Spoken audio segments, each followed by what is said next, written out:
नमस्कार, मी प्रियंका. माझ्या चॅनलवरती सर्वांचे मनपूर्वक स्वागत करते. हा आवाज तर तुम्ही माझा दररोज ऐकताच रेसिपीमधून, पण आज मी तुम्हाला माझी ओळख करून द्यायला आलेली आहे. आज कुठलीही रेसिपी नाही आहे, तर आज मी फक्त माझी ओळख तुम्हाला करून देत आहे. मी कोण आहे, गाव कुठलं आहे, हे सर्व मी तुम्हाला आज सांगणार आहे या व्हिडिओमधून. तर चला आपण व्हिडिओला सुरुवात करूयात. तर मी तुम्हाला सुरुवातीपासून म्हणजे माझ्या सुरुवातीपासून मी तुम्हाला माझी ओळख करून देते. तर नमस्कार, माझं लग्नाच्या अगोदरचं नाव प्रियंका विजय मडके हे होतं. तर माझा जन्म हा धाराशिव जिल्ह्यातील आहे. धाराशिव जिल्ह्यातील कळंब तालुका या तालुक्यातील मोहा हे माझं गाव आहे. तर सर्वसाधारण आमचं खेडेगाव आहे. माझे वडील जे आहेत ते सर्वसाधारण शेतकरीच आहेत. मी शेतकरी कुटुंबातीलच आहे. आई वडील दोघेही माझे शेतीच करतात. तर तिथला माझा जन्म आहे. शिक्षण हे माझ्या गावातलंच आहे. आमच्या गावामध्ये 12वीपर्यंत शाळा होती, तेवढीच मी शिकले. मी 12वीपर्यंत शिकलेले आहे. तर वडील शेतकरी आहेत, यामुळे आईलाही शेतात जावं लागायचं. त्यामुळे जी घरातली कामं असतात, नंतर राहिलेली रात्रीचा स्वयंपाक असतो, हे सर्व गावी जे आहेत त्या मुलीच करतात सर्वसाधारणपणे. तर यातून सुरुवातीला तर हे काम म्हणून करावं लागायचं आणि नंतर मग जशी जशी मोठी होत गेले मी तशी तशी कुकिंगमधली आवड जी आहे ती माझी आणखीनच निर्माण होत गेली आवड. तर अशा पद्धतीने मला जी स्वयंपाकाची आवड आहे ती लहानपणीपासूनच लागलेली आहे. यामुळे मी पुढे कुकिंग क्षेत्रच माझ्यासाठी निवडलं. तर माझं 12वीपर्यंत शिक्षण झालेलं आहे. त्यानंतर पुढे आमच्या गावात शाळा नव्हती. शिक्षण घेण्यासाठी दुसऱ्या गावी जावं लागायचं. यामुळे पुढचं शिक्षण घेण्याचं माझं थांबलं असं झालं. तर पुढचं शिक्षण तर मी घेऊ शकले नाही. पण कुकिंगची आवड जी आहे ती लहानपणीपासून असल्यामुळे आजपर्यंत ती माझ्या मनात तशीच आहे. तर काहीतरी शिकायचं आहे, काहीतरी करायचं आहे, ही आवड तर लहानपणीपासूनच होती. पण खेडेगावामध्ये असा कुठला सोर्स नसतो की आपण काही जॉब करावा किंवा काय करावं. असं खेडेगावामध्ये तर काहीच मिळत नाही. तर 12वीनंतर शिक्षण थांबलं. त्यानंतर पुढे मग स्थळं बघायला चालू झाली. मग मिस्टरांचं स्थळ आलं. अरेंज मॅरेज लग्न ठरलं. मग 17 मे 2009 रोजी माझं लग्न झालं. तर लग्न झाल्याच्या नंतर मी सौ प्रियंका सुधीर उंद्रे झाले. तर आमच्या दोघांचा फक्त तालुका वेगळा आहे. 40 किलोमीटर दोन्ही गावामध्ये आमच्या अंतर आहे. तर यांचं गाव जे आहे ते वाशी आहे. वाशी तालुकाच आहे त्यांचं गाव. आणि लग्नाच्या नंतर मग मी मुंबईला आले.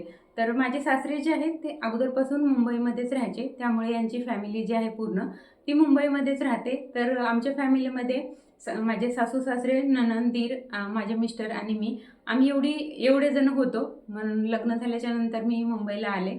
मुंबईमध्ये येऊन ही भरपूर मला काय काय शिकायला मिळालं. असं वाटलं मुंबईला गेल्याच्या नंतर तरी मला शिक्षण शिकायला मिळेल, पण तसं झालं नाही. पण या व्यतिरिक्त मला घरातील भरपूर काय काय शिकायला मिळालं. सासूबाई ही माझ्या उत्तम सुगरण होत्या, तर त्यांच्याकडूनही मला बरंच काही शिकायला मिळालं. गावची स्वयंपाकाची पद्धत खूप वेगळी आहे आणि मुंबईची स्वयंपाकाची पद्धत जी आहे ती खूप वेगळी आहे.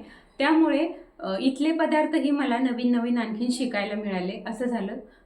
लग्न झाल्याच्या नंतर पुढे ओलं खोबरं जे आहे ते इथं आल्याच्या नंतर मी वापरायला शिकले. आमच्या गावी ओलं खोबरं हे फक्त प्रसादामध्ये आणि नारळ म्हणूनच वापरलं जातं, पण ते कुकिंगमध्येही वापरायचं असतं हे मला मुंबईला आल्याच्या नंतर माहिती झालं. तर अशा पद्धतीने जी माझी कुकिंगची आवड होती लहानपणीपासूनची ती माझी पुढे कंटिन्यू होत गेली. तर यामध्येच नंतर 2-3 वर्ष गेली. मी सासूबाईच्या हाताखाली भरपूर काय काय शिकले. सासूबाई ही माझ्या खूप छान स्वयंपाक बनवायच्या, खूप सुगरण होत्या त्या छान.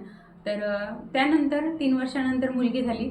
मुलगी झाल्याच्या नंतर मुलीचंच सर्व करण्यामध्ये, लहान बाळ असल्यामुळे तिचा सांभाळ करण्यामध्ये माझी 2-3 वर्ष याच्यातच गेली. नंतर तिची शाळा चालू झाली. मग तिचं शिक्षण, शाळेत ने-आण करणं, तिचा अभ्यास करून घेणं यामध्ये, कारण लहान मुलाला वेळ द्यावाच लागतो आईला, असं असतं. त्यामध्ये वेळ गेला माझा.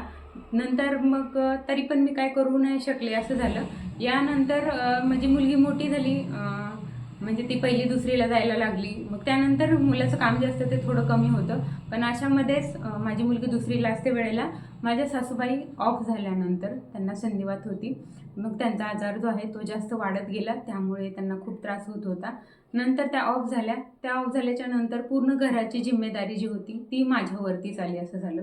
त्यामुळे मग मी नंतर पुढे काय करू शकले नाही. पूर्ण घर, सासरे, नणंद, दीर, आम्ही 3 जण हे सर्व एकत्र कुटुंब होतं आमचं. म्हणजे कुटुंबाची जिम्मेदारी ही पूर्ण माझ्यावर असल्यामुळे कुटुंबाचं सर्व काही करण्यामध्ये तो वेळ गेला माझा. 2-3 वर्ष त्याच्यातच गेली. नंतर कोरोना आला. कोरोनामध्ये तर कोणीच काय करू शकलं नाही, असं झालं. कोरोना गेल्याच्या नंतर मग नंदेचं लग्न, दिराचं लग्न या जिम्मेदाऱ्याही आमच्यावरती होत्या. त्या जिम्मेदारीमधून आम्ही व्यवस्थित पार पडलो. त्या दोघांचे लग्न करून ते व्यवस्थित त्यांना सेट केलं.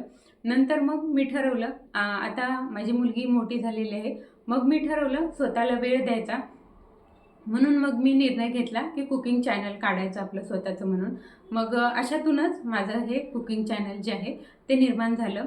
तर मी मग नंतर सर्च केलं चॅनल कसं काढायचं, कसे व्हिडिओ बनवायचे असतात, कशी शूटिंग करायची असते, हे सर्व मी नंतर मग करायला लागले. माझ्याकडे आता भरपूर वेळ असतो, त्यामुळे मी जी माझी कुकिंगची आवड आहे, जे पदार्थ मला येतात, जे मी काय शिकलेले आहे, जे म्हणजे गावची पद्धत, इथली मुंबईची पद्धत, भरपूर काय मग मी शिकले. त्यातून हे मी तुमच्यासोबत शेअर करते. मग कुकिंग चॅनल काढल्याच्या नंतर तुमच्यासारख्या भरपूर मैत्रिणी मला मिळाल्या, तर त्याबद्दल सर्वप्रथम मी सर्वांना थँक्यू बोलते.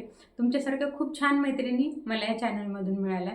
तुमचे छान कमेंट्स येतात, त्यामुळेही कमेंट्स वाचूनही खूप छान आनंद होतो. आणखीन नवीन रेसिपीज करण्यासाठी आणखीन छान ताकद येते, धैर्य मिळतं तुमच्या कमेंट्समुळे. तर आपला हा प्रवास जो आहे तो 1 वर्षाचा झालेला आहे. 1 वर्ष झालं म्हणून मी आता ठरवलं की आता तुमच्यासमोर यायचं. असं तर कॅमेऱ्याची मला सवय नाही आहे एवढी, म्हणून मी एवढ्या दिवस कॅमेऱ्यासमोर येत नव्हते. पण आता इथून पुढं मी ठरवलं आहे की थोडं तरी तुमच्यासमोर यायचं. तर तुम्ही माझ्या रेसिपीज पाहतात, तुम्हाला रेसिपी आवडतात, तुमचे लाईक्स येतात, कमेंट्स येतात, याबद्दल खरंच मनापासून धन्यवाद. तर माझी जी कुकिंगची आवड होती ती मी तुम्हाला दाखवते. तर आपल्या लहानपणी तर काही कुकिंग चॅनल नव्हतं, यूट्यूब नव्हतं, असं काहीच नव्हतं. तर तेव्हापासूनची जी माझी आवड होती ती मी जपून ठेवलेली आहे. तर ती कशी, तर हे पहा अशा पद्धतीने. कारण आपल्या लहानपणी काय मधुर रेसिपीज नव्हतं किंवा कुकिंग चॅनल, यूट्यूब हे असं तर काहीच नव्हतं. पण पेपर यायचे, तर पेपरवरच्या ज्या अशा पद्धतीच्या रेसिपीज असायच्या, कात्रण असायचे, तर तसे मी हे अशा पद्धतीने माझी आवड जी होती ती जपून ठेवलेली होती. तर यातूनच माझी आवड जी आहे ती आणखी निर्माण होत गेली. म्हणून मी ठरवलं की आपण कुकिंगच्या क्षेत्रामध्येच पुढे जायचं आणि कुकिंग चॅनल काढायचं. तर यातून हा आपला प्रवास जो आहे तो असा सुरू झाला. हा आणखीन असाच अनेक वर्ष असाच अखंड राहावा, हीच मी इच्छा मनात ठेवून रोज नवनवीन रेसिपीज बनवते आणि त्या मी तुमच्यासोबत शेअर करते. कशा वाटतात हे मला आणखीन कमेंट करून तुम्ही नक्की सांगा. तर हे झालं माझ्याबद्दल माहिती. तर आता मी माझं जे सर्वसाधारण किचन आहे त्याची मी तुम्हाला किचन टूर देणार आहे. तर आम्ही मुंबईमध्ये राहतो, तर यामुळे शहरी भागात जी घरं असतात ती छोटीच असतात. तर खूप काही फॅशनेबल माझं किचन नाही, सर्वसाधारण किचन आहे. तेच मी आज तुम्हाला दाखवणार आहे. कसं आहे माझं किचन, किंवा आणखीन मी किचनमध्ये माझे काय बदल करू, हेही मला तुम्ही कमेंट करून नक्की सांगा. आणि या किचनमधूनच आपल्या ज्या सर्व रेसिपीज असतात त्या तुमच्यासमोर येतात. इथूनच म्हणजे जे काही करते मी ते याच किचनमधून करते, वेगळं किचन असं वगैरे काहीच नाही आहे. तर चला आपण एक सर्वसाधारण किचन टूर घेऊयात. तर इथून असं माझं किचन जे आहे ते चालू होतं. इथून एंट्री होते किचनला. असं इकडे किचन आहे. तर हे माझं फ्रीज आहे. त्यानंतर फ्रीजवरती असे चमचे वगैरे माझे ठेवलेले असतात. फ्रीजच्या बाजूलाच इकडे 2 असे कप्पे आहेत, त्यामध्ये इडली पात्र आणि जे पातेली असतात ते ठेवलेले असतात. त्याच्या खाली या माझ्या सर्व भरण्या आहेत. याच्यामध्ये माझे कडधान्य, डाळी, समोर छोट्या भरण्यांमध्ये मसाले, असे जे रोज लागणारे पदार्थ आहेत ते मी इथेच हाताशी ठेवलेले असतात. त्याच्या खालीच इथे आणखीन एक कप्पा आहे, त्यावरती हे असं प्लेटचं स्टँड आहे, माझा चहा साखरेचा डब्बा आहे आणि कप आहेत चहा पिण्याचे. तर हे झालं एवढं. त्याच्यानंतर खाली इकडे तेल वगैरे ठेवलेलं असतं. इथे बाजूला चमचा, पळी, उलताने काय जे असतं ते ठेवलेलं असतं. तर हा किचन वाटा आहे. इथेच उभं राहून आपल्या रेसिपीज सर्व इथूनच येतात. इथंच मी सर्व रेसिपी बनवते. नंतर इकडे हे वरती लाईट आहे, त्याचं रिफ्लेक्शन येतं किचन वाट्यावरती रेसिपी बनवताना, म्हणून मी हा पेपर इथे अंथरलेला आहे. त्याच्या बाजूलाच आपला गॅस आहे. हा साधा सिंपल खूप चांगला चालतो माझा गॅस, म्हणून मला हाच गॅस आवडतो. इकडे असं चहा गाळणी, चहाचं भांडं, पॅन हे वगैरे मी अशा पद्धतीने लावलेलं आहे. त्याच्या बाजूला इथे खाली मी जे स्वयंपाक बनवण्यासाठी पाणी लागतं ते ठेवलेलं आहे. इकडे भांड्याची जाळी आहे, घासलेली भांडे मी त्याच्यामध्ये ठेवते. वरती हे असे भांड्याचं रॅक आहे, ज्यामध्ये सर्व ताटं, वाट्या, प्लेटा ते इथेच घासून झाल्याच्या नंतर इथेच लावलेले असतात. इकडे सिंक आहे, इथेच भांडे घासते मी आणि इथेच लावते लगेच. आता किचन वाट्याच्या खालचं बघूयात आपण. तर खालती हे असे 2 कप्पे आहेत, ज्यामध्ये इकडे पिठाचा डबा आहे, जे चपातीला पीठ लागतं ते, मसाला डब्बा मिठाचं आणि जे एक्स्ट्रा लागतं आपल्याला सामान ते आहे, तुपाचा डब्बा आहे, लोणचं, शेवगा. त्यानंतर खालच्या कप्प्यामध्ये इकडे जे डीमार्टचं एक्स्ट्रा सामान असतं ते या डब्यांमध्ये मी भरून ठेवते. याच्या बाजूच्या कप्प्यामध्ये माझी सर्व पिठं पोळपाट लाटणं ते असतं. गव्हाचं पीठ, ज्वारीचं पीठ, तांदळाचं पीठ, नाचणी, हे सर्व पिठं मी वापरते. एका कप्प्यामध्ये सर्व मी पिठंच ठेवते. त्यानंतर वरच्या कप्प्यामध्ये इकडे चॉपिंग बोर्ड आहे, मिक्सर आहे आणि जी भांडी असतात ते ठेवलेली असतात आणि बाकीचं सामान आहे. फ्रीजच्या बाजूलाच इकडे कांदे बटाटे ठेवलेले असतात. तर अशा पद्धतीने माझं हे सर्वसाधारण किचन आहे. खूप फॅशनेबल नाही आहे आणि जेवढं आपल्या गरजेला लागतं तेवढं सर्व या किचनमध्ये आहे. इकडे एक एक्स्ट्राचं स्टँड आहे, ज्यामध्ये मी मिक्सरची भांडी, जी एक्स्ट्रा भांडी असतात आपली, ती ठेवते. सोबतच ग्लास आहेत, कारण इकडे खाली पाणी असतं. इथल्या इथं पाणी प्यायला ग्लास बरे वाटतात. या बाजूला बाथरूम आहे आणि या बाजूला मग असं हे माझं सिम्पलचं किचन आहे. कसं वाटलं कमेंट नक्की करा. इकडच्या भिंतीला वरती माळ्यावर हे डबे आहेत स्टीलचे, ज्यामध्ये वर्षभराच्या कुरड्या पापड्या असतात आणि याच्या बाजूला तिकडे हे मसाले आहेत. तर माझ्या कुरड्याच्या आणि मसाल्याच्या ऑर्डर्स असतात, त्यामुळे हे दोन्ही मी इकडे एका बाजूला ठेवते. तर आता तुम्ही माझं किचन पाहिलं, तर असं सर्वसाधारण हे माझं किचन आहे. तर आवडलं असेल तर प्लीज चॅनलला सबस्क्राईब करा आणि कमेंट नक्की करा माझं किचन कसं आहे ते. आजचा व्हिडिओ तुम्हाला कसा वाटला हेही मला नक्की कमेंट करा.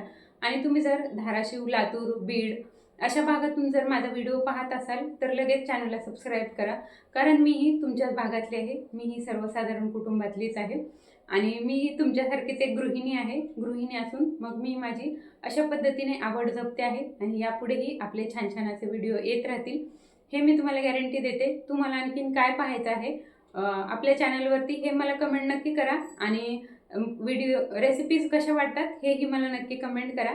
आजचा व्हिडिओ आवडला असेल तर तो कसा आहे हेही मला नक्की कमेंट करा. तर चला, आजचा व्हिडिओमध्ये एवढंच होतं. एवढीच ही माझी ओळख होती. कसा झाला आजचा व्हिडिओ, हा माझा पहिलाच व्हिडिओ आहे, त्याबद्दल कसा झाला व्हिडिओ हे मला नक्की कमेंट करा. तर चला, थँक्यू आजचा व्हिडिओ पाहिल्याबद्दल थँक्यू. आणि प्लीज असंच सपोर्ट करत राहा. तुमच्या सपोर्टची आणि आशीर्वादाची आपल्या चॅनलला खूप गरज आहे. तर तुमचे आशीर्वाद असेच माझ्यासोबत राहू द्या. तर त्यासाठी मनापासून धन्यवाद. लगेच आपण उद्या नवीन रेसिपीसोबत भेटूयात. तर थँक्यू.